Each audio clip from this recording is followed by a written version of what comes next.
Cumprimento a todos com a graça e a paz do Senhor Jesus.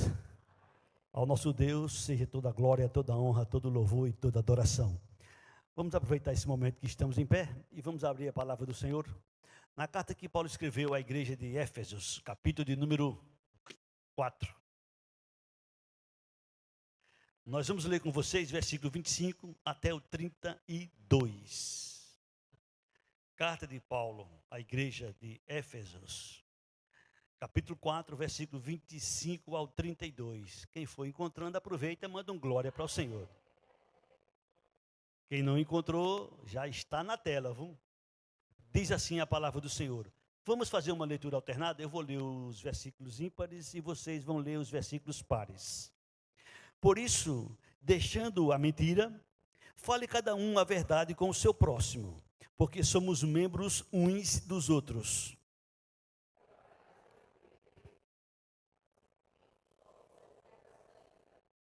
Nem deis lugar ao diabo.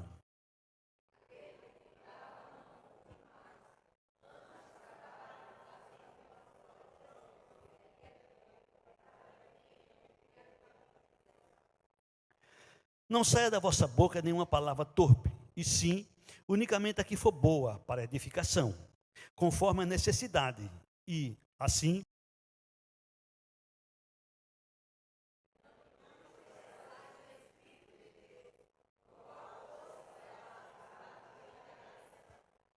longe de vós toda amargura, cólera e ira, e gritaria, e blasfêmias, e bem assim toda malícia.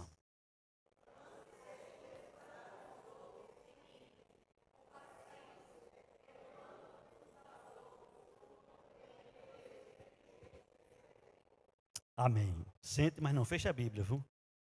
Nós vamos trabalhar nesta noite, nessa passagem. Se a gente meditasse aqui só um pouquinho, a gente já aprendia uma grande verdade. Muitos dizem, muitos falam, venham a Jesus como está, permaneça como está. Diante desse texto, a gente já percebe que não podemos permanecer como éramos. Diante desse texto, a gente já percebe que nós temos que mudar em muitas áreas de nossas vidas. Portanto, todos devem ir a Jesus, sim, mas depois que vai a Jesus, sua vida é transformada para o louvor e para a glória do Senhor. Amém? Com certeza, nessa noite, a gente vai falar algumas coisas que talvez não sejam muito boas de se ouvir, mas é necessário. Vez por outra é necessário. Não é à toa que o Senhor chamou Moisés e disse, olha, fala ao povo que os pais peguem seus filhos pela manhã, pela tarde, deitando, levantando, todas as horas, todo momento, ensinando, para que eles não esqueçam, para que eles aprendam, para que eles ponham em prática. Às vezes nós, cristãos, passamos uma temporada na igreja com aquele temor, com aquele respeito, com aquela santidade, e com o passar do tempo nós vamos, às vezes, negligenciando. E é por isso que precisamos, vez por outra, ouvir mensagens que nos chamem à responsabilidade. Se eu fosse perguntar aqui nessa noite, quem já mentiu? Todos, sem sombra de dúvida. Agora, se eu perguntasse aqui, quem mente, eu não vou perguntar, porque eu também não vou expor ninguém aqui nessa noite. Mas a gente chega na igreja e a gente vem com a bagagem do mundo. E no mundo, uma das primeiras coisas que se aprende é mentir. Uma das primeiras coisas que a gente aprende quando a gente nasce é mentir. Ninguém ensina, não precisa ninguém ensinar. A gente aprende desde cedo. E quem é pai, quem é mãe sabe e percebe que às vezes a criança inocente, mas mesmo sendo inocente, ela, vez por outra, exercita, pratica alguma mentira. Porque o pai e a mãe percebem claramente quando eles estão mentindo. E é assim que nós chegamos na igreja. É assim que a gente chega na igreja. Só que o Senhor nos ensina, através do apóstolo Paulo, que a gente deve deixar. Versículo 25, põe na tela, por favor. Observem vocês na sua Bíblia. Por isso, deixando a mentira. É nosso dever deixar a mentira. A gente não pode viver praticando mentira. E por falar em mentira, eu vou citar algumas passagens, mas de todas elas que eu vou falar, se você for para casa com uma na sua mente, eu saio daqui satisfeito. Eu vou dar um passeio nas Escrituras em alguns textos que fala sobre mentira. E eu quero que você veja comigo, e eu vou pedir a Fábio que coloque na tela. No último capítulo da Bíblia, que é o livro de Apocalipse, capítulo 22, versículo 15. Eu quero te mostrar essa verdade, que talvez você saiba, e talvez não saiba, ou talvez não tenha levado em consideração. Deus nos adverte, Deus nos chama a atenção, dizendo que fora ficam os cães, os feiticeiros, os impuros, os assassinos, os idólatras e todo aquele que ama e pratica a mentira. Fora de quê? Fora do reino de Deus. Fora da cidade santa. Fora da salvação. Essas pessoas, o Senhor já revelou que elas vão ficar de fora. Como nós vamos tratar dessa noite só da mentira, eu quero também chamar a atenção de vocês para Apocalipse capítulo 21, versículo 8. O Senhor Jesus, usando o apóstolo João, ele diz: quanto, porém, aos covardes, aos incrédulos, aos abomináveis, aos assassinos, aos impuros, aos feiticeiros, aos idólatras e a todos os mentirosos, a parte que lhes cabe será no lago que arde com fogo e enxofre, a saber, a segunda morte. Diante desses dois textos que nós lemos, já dá para a gente tremer um pouquinho. Já dá para a gente sentir que a coisa não é tão simples como se parece. O evangelho não é oba-oba, o evangelho é negar a si mesmo. Jesus foi muito claro: quem não negar a si mesmo não pode ser meu discípulo. O negar a si mesmo significa assumir um compromisso com Jesus e procurar fazer não a sua vontade, mas a vontade dele. Amém? É este versículo que eu quero que você saia daqui. Se você sair daqui com ele na sua mente, eu vou para casa satisfeito nessa noite. Eu cumpri minha tarefa. Salmo 101, versículo 7. Deus chama atenção. Não só nestes que nós lemos, não só neste que eu vou ler, como em outros. Mas esse eu quero que você saia daqui com ele na sua mente. Olha o que é que está escrito: não há de ficar em minha casa o que usa de fraude. O que profere mentiras não permanecerá ante os meus olhos. Deus está advertindo que aqueles que proferem mentira não permanecerá diante dele. Por isso, esse assunto parece banal, mas não é, é muito sério. Porque mentir hoje é uma coisa natural para o mundo. É uma coisa normal para o mundo, mas para nós, os cristãos, não. Eu tenho certeza absoluta que Deus fica alegre, satisfeito, feliz quando nos vê reunidos, louvando e glorificando ao Senhor. Você concorda com isso? Mas Deus diz lá na terceira carta de João, no versículo 4, que Ele não tem maior alegria do que saber que nós, seus filhos, estamos andando na verdade. Veja com seus olhos, escute com seus ouvidos. Não tenho maior alegria do que esta, a de ouvir que meus filhos andam na verdade. Não tenho dúvidas que você é filho de Deus. Não tenho dúvida que você invocou Jesus e por isso é filho de Deus. Mas como é que você anda? Como é que eu ando? Como é que nós andamos? Cada um sabe. Oportunidade teremos na vida diversas de andar na verdade, de se sair bem usando a mentira.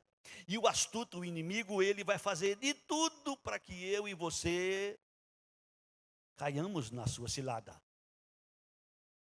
Por isso, o Senhor diz que não ficará diante dos seus olhos os que praticam mentira.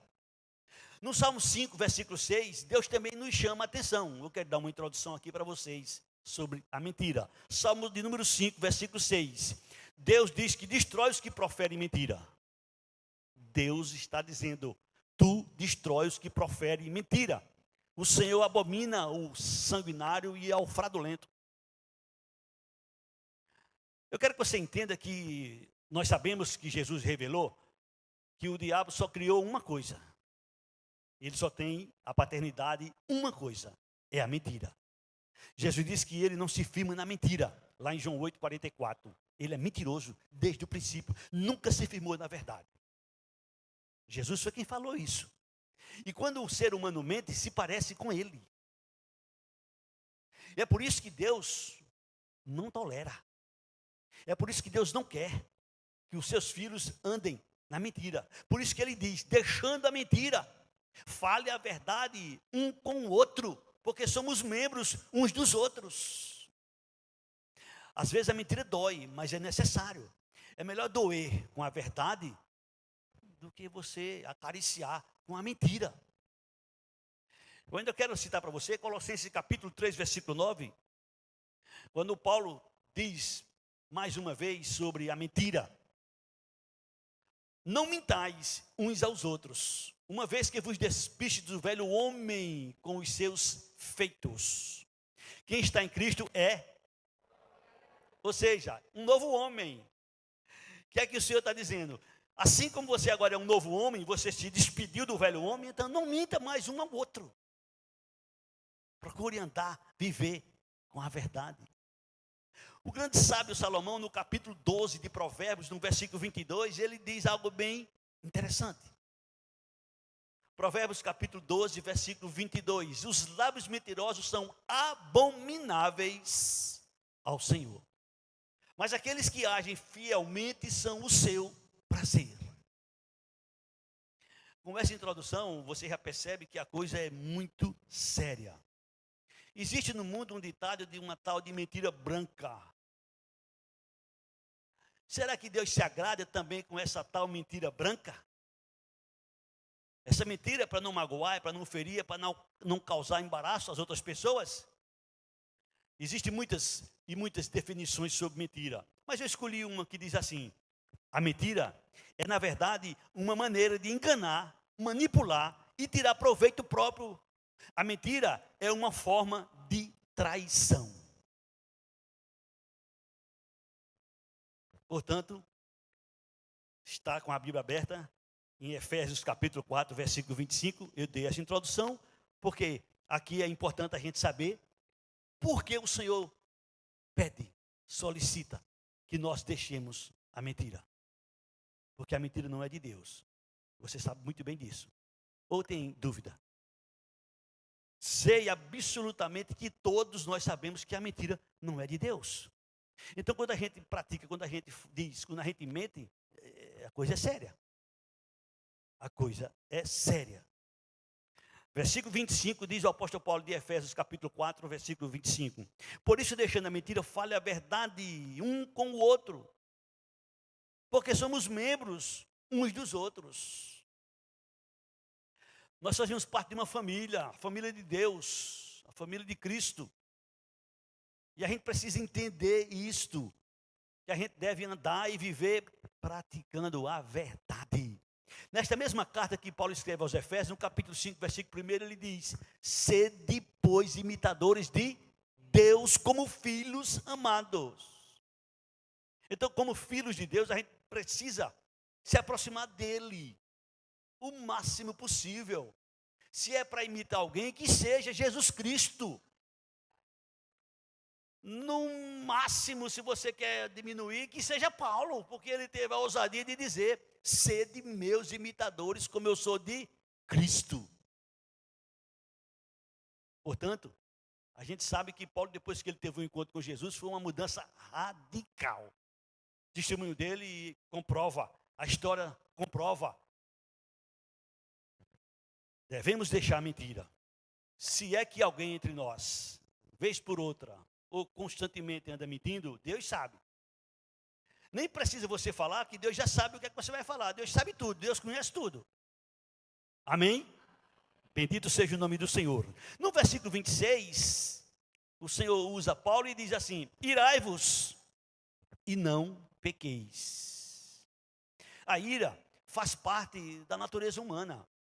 Vez por outra a gente se ira, vez por outra a gente fica irado. Isso é natural, isso é normal. E o Senhor até diz: irai-vos. Agora, não pequeis.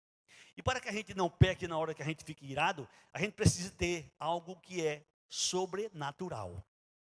Algo que vem de Deus. Que só tem aqueles que têm o Espírito Santo na sua plenitude.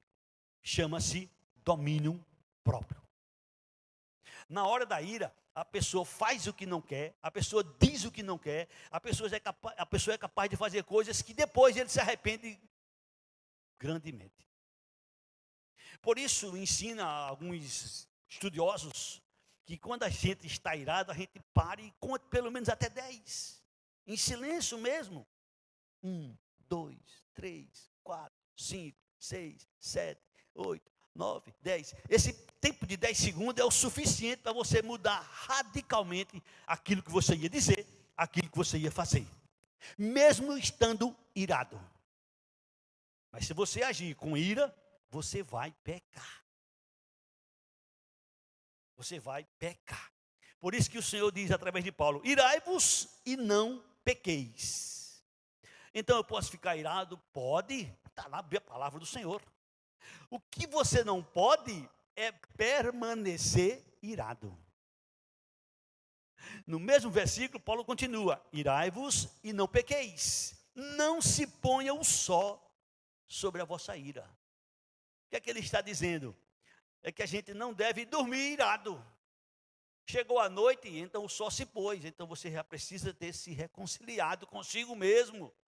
Já deve ter se acalmado. Aquela ira não pode permanecer. Não deve permanecer. Porque senão, vai pecar. Por isso que o Senhor diz: irai-vos e não pequeis. Não ponha o sol sobre a vossa ira.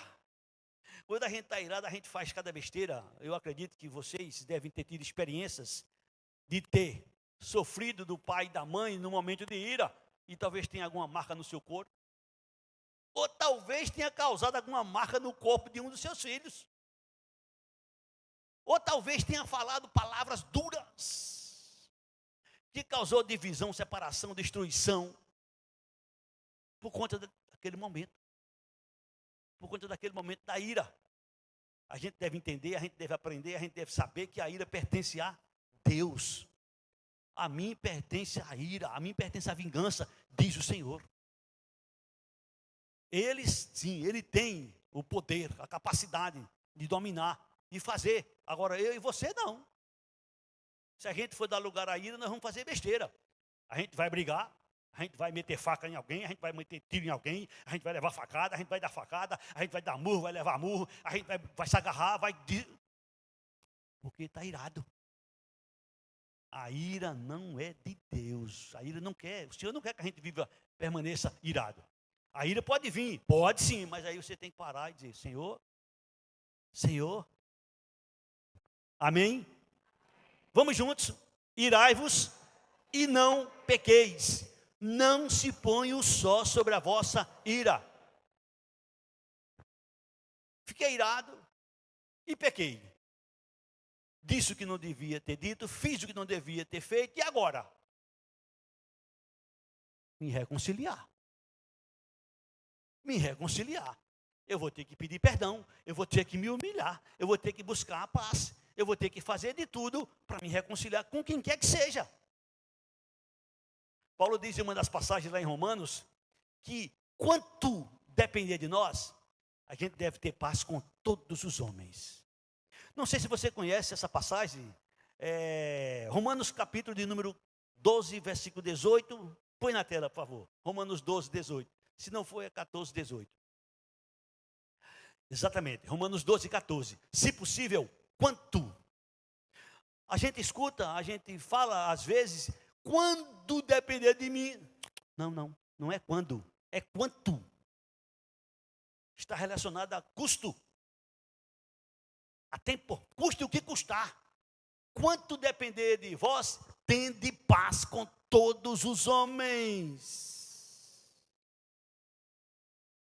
Por algum momento eu me irei, eu fiz o que não deveria ter feito, eu disse o que não deveria ter dito à minha esposa, ao esposo, aos filhos, aos pais, a um amigo, a um irmão, a quem quer que seja. Parou, volte, agora, conserte. Me perdoe. me perdoe. Eu estava aperreado, fiz besteira, não deveria ter feito.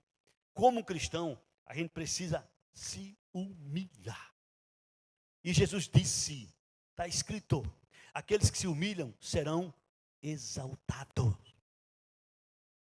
É outra coisa que a gente aprende errado. Muita gente prega, muita gente diz que os humilhados serão exaltados. Jesus nunca disse isso e você pode procurar na Bíblia. Você não vai encontrar. Jesus disse, aquele que se humilha, esse será exaltado. Amém? Então, pecou, errou, falhou, disse o que não era para dizer, fez o que não era para fazer, busque perdão, busque reconciliação. Quanto depender de nós, a gente deve ter paz com todos os homens, porque Deus nos chamou para vivermos em paz. Afinal de contas, Jesus disse, eu vos dou a minha paz. Amém? Versículo 27. Nem deis lugar ao diabo. A gente pensa que o inimigo está derrotado. Tem até alguns segmentos religiosos, e eu respeito, que diz que o diabo está preso. Eu respeito as opiniões dele. Se ele está preso e o mundo está desse jeito, imagina se ele estiver solto. É claro e evidente que o inimigo está aí agindo. A gente sabe disso. Porque se ele não estivesse aí agindo, como é que a igreja poderia dar lugar a ele? Por aqui só já é o suficiente. Não tem nem como a gente discutir, porque isso aqui já está claro. Se o Senhor diz, não deis lugar ao inimigo, é porque ele está aí. É porque ele está aí. E a gente pode dar lugar a ele. E ele tem poder? Claro que tem. O que você sabe, o que você contemplou de Moisés e Arão quando chegaram diante de Faraó? Fazia alguma coisa, o inimigo fazia do mesmo jeito. Fazia um milagre, o inimigo fazia do mesmo jeito. Claro e evidente que ele fazia até um certo limite. Até um certo limite. A gente sabe a história de Jó. O que ele fez com Jó, o que ele fez com a família de Jó, o que ele fez com os bens de Jó. Claro que ele tem poder. Ele tem um poder limitado. Sim, ele não é todo poderoso. Todo poderoso é o Senhor Jesus. Ele diz, todo poder me foi dado nos céus e na terra. Amém? Mas o Senhor diz para a igreja, não deis lugar ao inimigo. E uma das maneiras que a gente dá lugar ao inimigo é justamente quando a gente mente. É justamente quando a gente fica irado e permanece irado e peca e não se reconcilia. Porque é justamente isso que ele quer. Ele quer impedir as nossas bênçãos. Ele quer impedir as coisas boas em nossas vidas. Se você não sabe, eu vou te dizer. Jesus disse que até sua oferta que você traz no altar, se você não se reconciliar com quem você tem algum problema, não vale de nada. Se você não se reconciliar, não vale de nada. E é justamente isso que o inimigo quer, destruir nossas bênçãos. Fazer por onde a gente não seja abençoado. Fazer por onde a gente seja prejudicado em vários aspectos. E é justamente aí onde entra esse detalhe. Não deis lugar ao diabo. Toda vez que um da gente mente, a gente se parece com ele. Porque quando se mente, Deus já sabe, olha, está parecendo com quem é. Por isso, precisamos vigiar. Mas vigiar é a nossa vida. Porque a gente pode aprender, pode pensar que é para vigiar a vida dos outros. Não, eu não vou responder pela vida dos outros, não. Eu vou responder pela minha vida. Você também não vai responder pela vida dos outros. Você vai responder pela sua vida. Está escrito, ó, o pai não dará conta do filho. O filho não dará conta do pai. Cada alma dará conta de si mesmo a Deus. Por isso, a gente precisa aprender que é para vigiar a nossa vida. Não é a vida dos outros. Porque às vezes a gente se preocupa com os outros e esquece da gente. E aí, nessa hora, nesse instante, a gente pode lembrar do que Jesus disse. Você está vendo uma trave? Está vendo um cisco no olho dos outros? E você tem uma trave no seu e você não está vendo a trave que está no seu olho. Porque ver o defeito e o erro dos outros é a coisa mais fácil que existe. Ver os erros e as falhas dos outros é a coisa mais fácil que existe. Agora, ver seus próprios erros não é tão fácil. E quando alguém fala sobre nossos erros, a gente não gosta. A gente fica com raiva.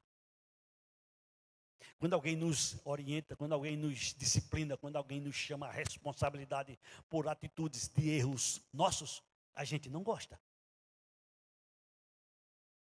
Mas o Senhor nessa noite está dizendo para a igreja: não deis lugar ao diabo. Não brinque. Não brinque, porque se ele tentou Jesus, é porque ele sabia que existia uma pequena possibilidade de Jesus fracassar. E ele esperava que Jesus fracassasse.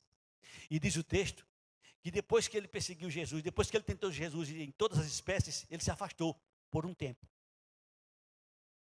Até a oportunidade de voltar a tentar Jesus.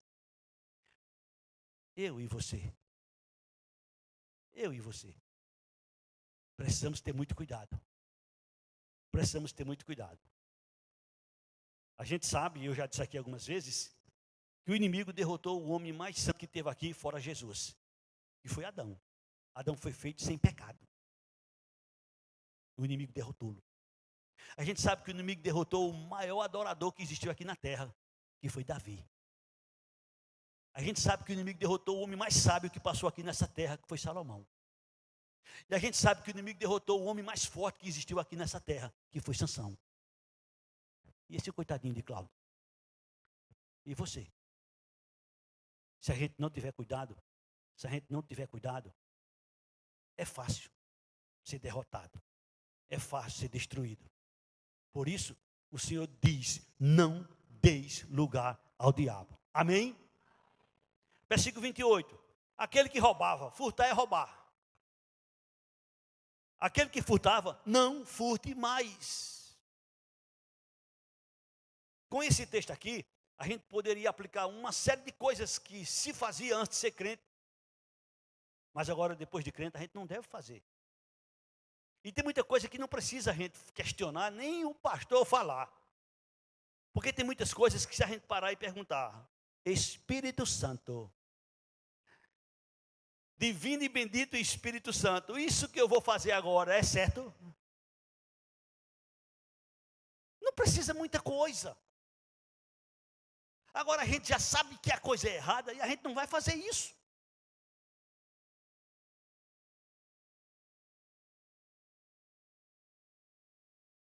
Aquele que furtava, não furte mais. Aquele que roubava, não roube mais. Uma série de outras coisas que você, que eu, que nós fazíamos, não devemos fazer mais. E é simples, repito, seja lá o que for que você vai fazer, pergunte. Pergunte: Jesus, se você quiser. Deus, se você quiser. Espírito Santo, se você quiser. Me diga se isso aqui é certo. Me diga se isso aqui é correto. E aí pode ficar tranquilo, porque Ele vai te dar a resposta.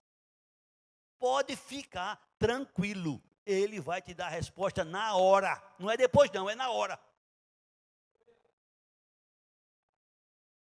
Aquele que roubava, aquele que furtava, não furte mais. E o que é que deve fazer? Antes trabalhe, fazendo com as próprias mãos o que é bom. Fazendo o que é bom. Deus é bom e a sua misericórdia dura para sempre.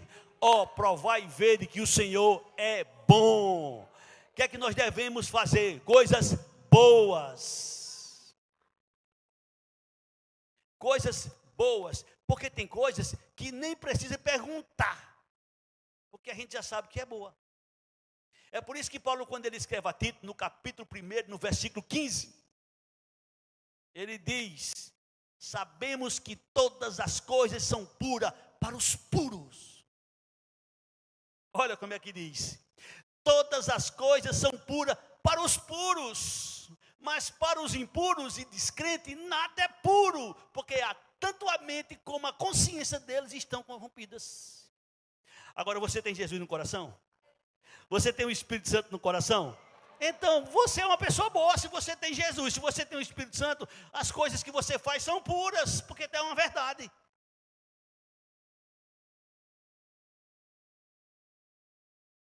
Amém?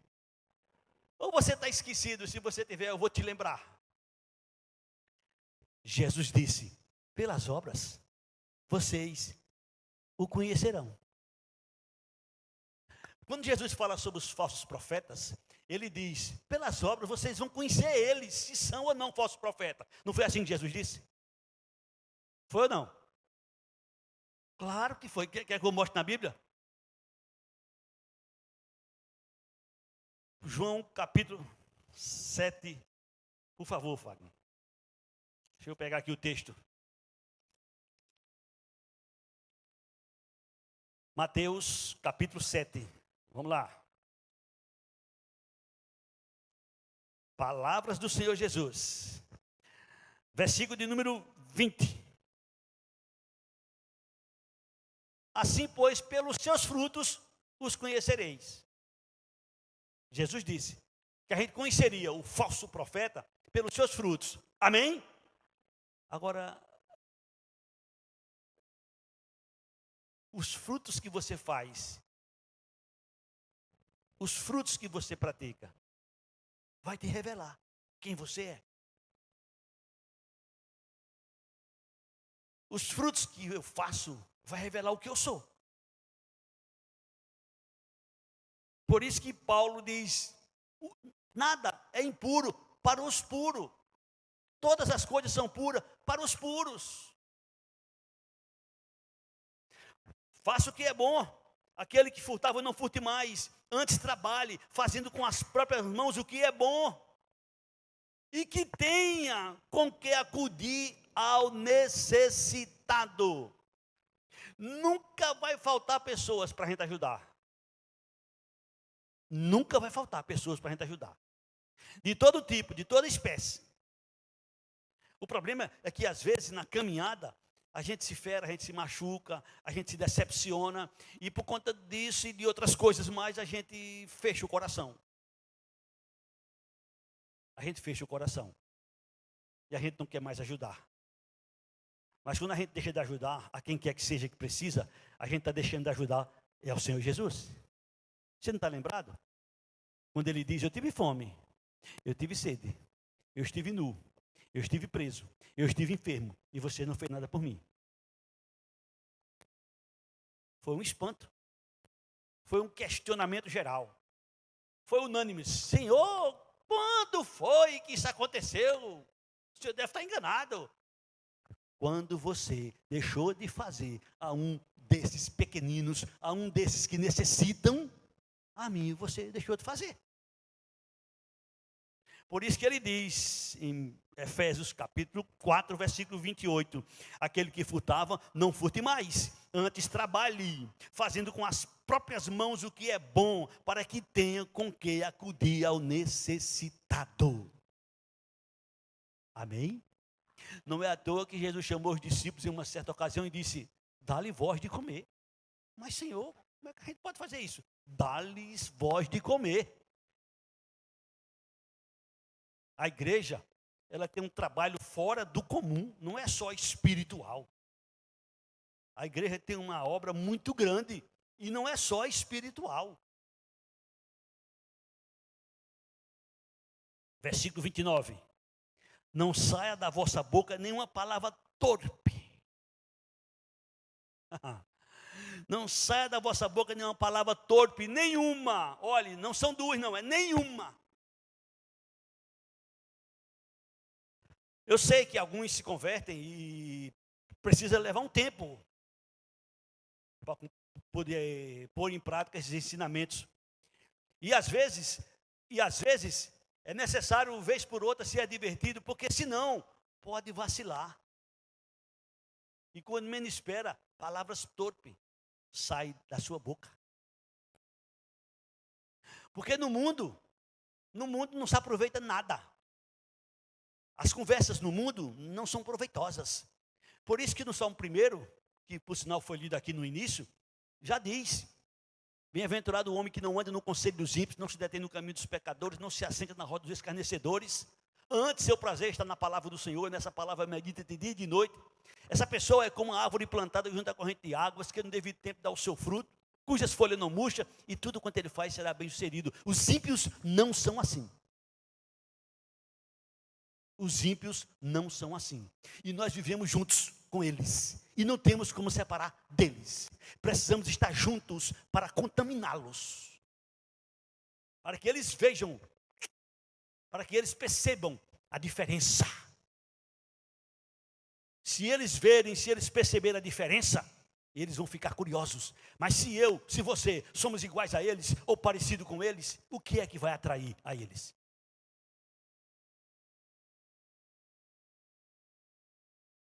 Não é à toa que Jesus disse em Mateus capítulo 5, versículo 16. Não é à toa que Jesus disse em Mateus capítulo 5, versículo 16, que nossas obras devem ser vistas por eles, pelos ímpios. Olha o que está escrito. Assim brilhe também a vossa luz diante dos homens, para que vejam as vossas boas obras e glorifiquem a vosso Pai que está nos céus.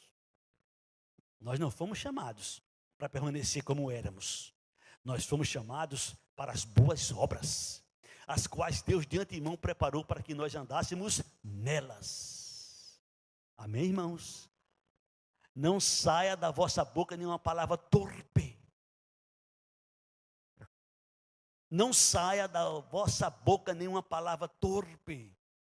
Nossos lábios devem ser para o louvor e para a glória de Deus. Não é à toa que o salmista disse: Senhor, põe nos meus lábios um guarda. Senhor, vigia as portas dos meus lábios.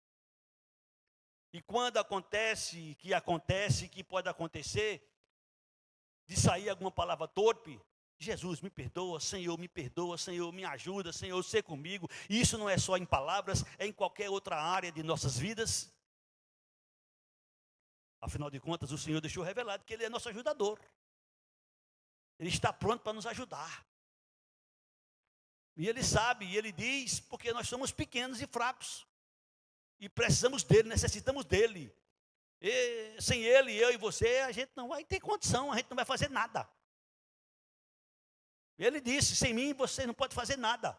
Paulo disse, com Ele a gente pode tudo. Amém? Sem Ele nada, com Ele a gente pode tudo. Louvado seja o nome do Senhor Jesus. Não sai da vossa boca nenhuma palavra torpe, se unicamente aqui for boa para edificação. Efésios 4, 29, Fábio, põe na tela aí. Aqui for boa para edificação. Porque pode ser palavras boas, mas que não edifiquem nada. De que adianta, não tem valor nenhum. Tem que ser boa para edificação, conforme a necessidade da ocasião, do momento. Conforme a necessidade. Senhor, me dá sabedoria, Senhor, me dá discernimento, Senhor, me dá sabedoria, para que na hora certa eu tenha uma palavra boa, uma palavra para edificação, e assim a gente transmite graça àqueles que ouvem. Amém?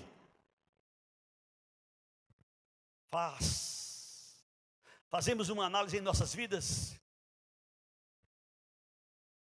Quais são nossas palavras que a gente anuncia durante o dia, durante a semana, no momento de discussão, no momento de ira, no momento que não é louvável, o que é que sai de nossa boca?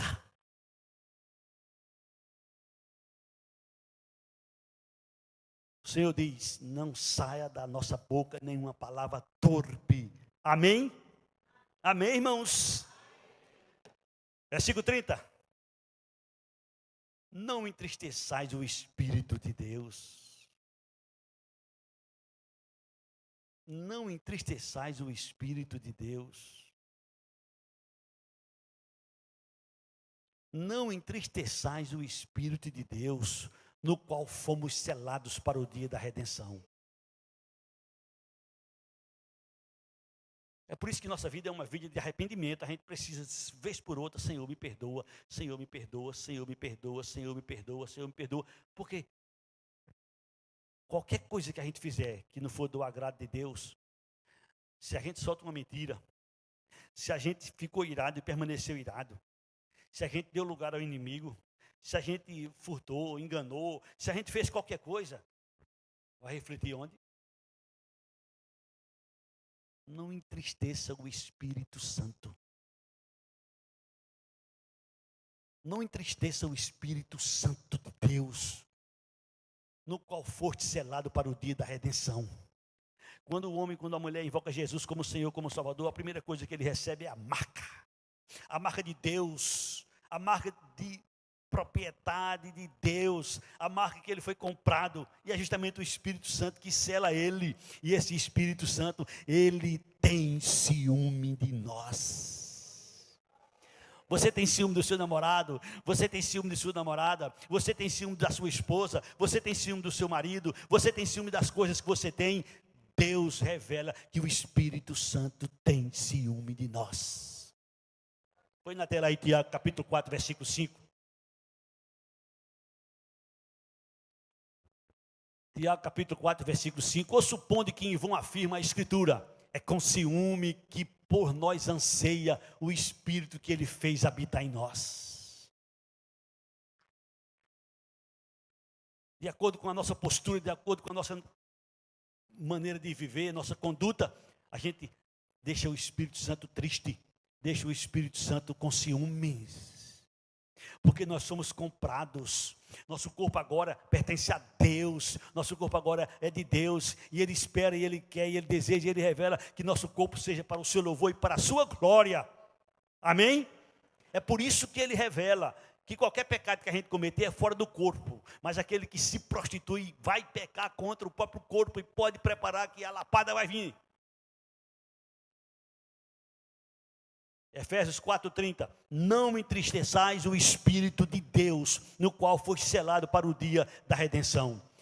Em algum momento você já parou e perguntou, Espírito Santo, como é que você está comigo? Está tudo bem? Pergunta para ele, em algum momento de oração, até andando, até aí eu não sei estar. Espírito Santo, está tudo bem?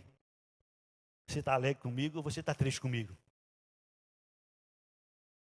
Pergunta, para você ver o que é que você vai sentir no seu coração. Se você sentir paz, se você sentir alegria, se você sentir que está tudo bem, pode ficar tranquilo. Mas se você sentir que alguma coisa não está legal, se você sentir alguma culpa, se você sentir alguma coisa na sua vida, peça a Ele discernimento. Me ajude. Onde é que eu preciso mudar? O que é que eu preciso consertar? O que é que eu preciso ajeitar na minha vida? O que é que eu preciso ajustar? Não entristeçais o Espírito de Deus, no qual foste selado para o dia da redenção. Amém? Versículo 31. Longe de nós, toda amargura, cólera, ira, gritaria, blasfêmia, e bem assim, toda malícia. E são atitudes que devem viver longe de nós que somos crentes. Longe. Isso não são coisas que são peculiar ao crente, não. Isso são coisas que são peculiar ao mundo.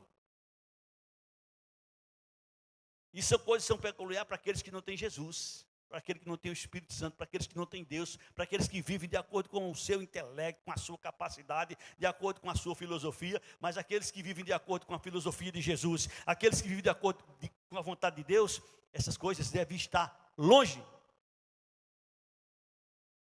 Longe de vós, toda amargura, toda cólera, toda ira, toda gritaria, toda blasfêmias, e bem assim, malícia, toda malícia. A malícia é algo que é uma ferramenta que a pessoa usa para tirar vantagem em cima dos outros. Como cristão, a gente deve ser simples como as pombas, prudentes como as serpentes. A gente deve ser como as crianças. Jesus disse que quem não se transformar, quem não for como uma criança, A criança ela é ingênua, ela não usa de malícia, ela não usa de malandragem. Malícia é malandragem em destruir, em levar vantagem sobre os outros. Bem que a gente poderia. E no mundo que nós estamos vivendo, e no mundo que a gente vive, a gente deve estar ciente. A gente deve estar ciente e preparado de uma grande verdade que talvez você nunca ouviu, porque eu mesmo nunca falei sobre isso, mas vou falar aqui nessa noite. Os filhos das trevas são mais hábeis do que nós. Jesus disse: os filhos das trevas são mais hábeis do que os filhos da luz. Porque os filhos das trevas usam armas que não são lícitas, que não são corretas, enquanto que os filhos da luz procuram andar e viver de acordo com a vontade do Senhor. Porém, no final da caminhada, no final da jornada, os filhos da luz têm a bênção de Deus, têm a aprovação de Deus. A quem nós queremos aprovar? A quem nós queremos aprovar? Queremos levar vantagem aqui e agora? Se a gente quiser, a gente pode usar de algumas artimanhas, de alguma malícia, mas se a gente andar de conformidade com a vontade de Deus, se cumprirá o que já foi dito aqui pela nossa irmã Lourdinha na direção. E eu já disse uma vez: bem-aventurado o homem que não anda segundo o conselho dos ímpios, não se detém no caminho dos pecadores, não se assenta na roda dos escarnecedores, antes procura andar e viver de acordo com a sua palavra, e tudo quanto ele fizer será bem sucedido. Amém? Longe de vós toda amargura, cólera, ira, gritaria, blasfêmia e bem assim toda malícia. E para terminar, que o tempo não parou, versículo 32. Olha que coisa linda. Esse versículo 32 tem uma mensagem muito profunda. Antes de tudo, antes, sede uns para com os outros benignos, compassivos, perdoando-vos uns aos outros, como também Deus em Cristo nos perdoou. Amém? Como é maravilhoso a gente dobrar o joelho e dizer: Deus me perdoa através de Jesus, Deus me perdoa, e a gente se levantar sabendo que foi perdoado. É assim que Deus espera que a gente haja com os outros. Como é bom a gente saber que Deus é compassivo conosco, como é bom a gente saber que Deus é benigno conosco, como é bom a gente saber que Deus é maravilhoso conosco. É assim que a gente deve agir com as pessoas, mesmo aquelas que nos machucam, nos ferem.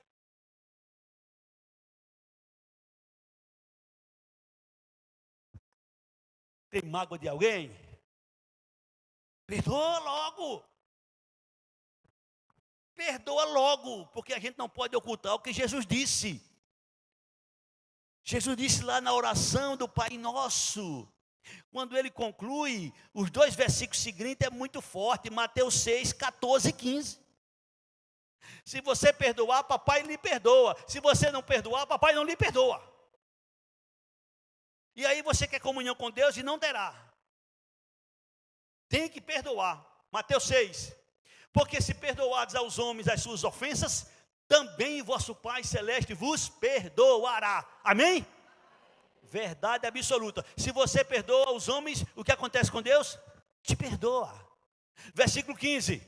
Se porém não perdoardes aos homens as suas ofensas, tampouco vosso Pai Celeste vos perdoará as vossas ofensas. E aí, comunhão com Deus, impossível. Quer comunhão com Deus? Quem quer comunhão com Deus? Tem que ter comunhão com o próximo. Quer amar a Deus? Se você ama a Deus, você não pode, só pode amar a Deus se você amar o próximo. Nisso saberão que vocês sois meus discípulos, se vocês tiverem amor uns pelos outros. Se vocês não tiverem, não tem como saber se vocês são discípulos dele. Por isso, antes, seja benigno, seja compassivo, perdoe uns aos outros, como também Deus em Cristo vos perdoou. Amém? Agora, por favor, preste atenção. Efésios 4, 32. Preste atenção, por favor, nesse detalhe aqui, ó. Antes sede uns para com os outros benignos, compassivos, perdoando-vos. Eu te perdoo, tu me perdoa. Perdoando-vos. Não é só você que tem que perdoar, eu também tenho que perdoar. Isso é um jogo que vai e vem, ó. Perdoando-vos uns aos outros. Amém, irmãos? E nessa noite você sai daqui pensando nessa palavra. Por isso, deixando a mentira, fale cada um a verdade com o seu próximo, porque somos membros uns dos outros.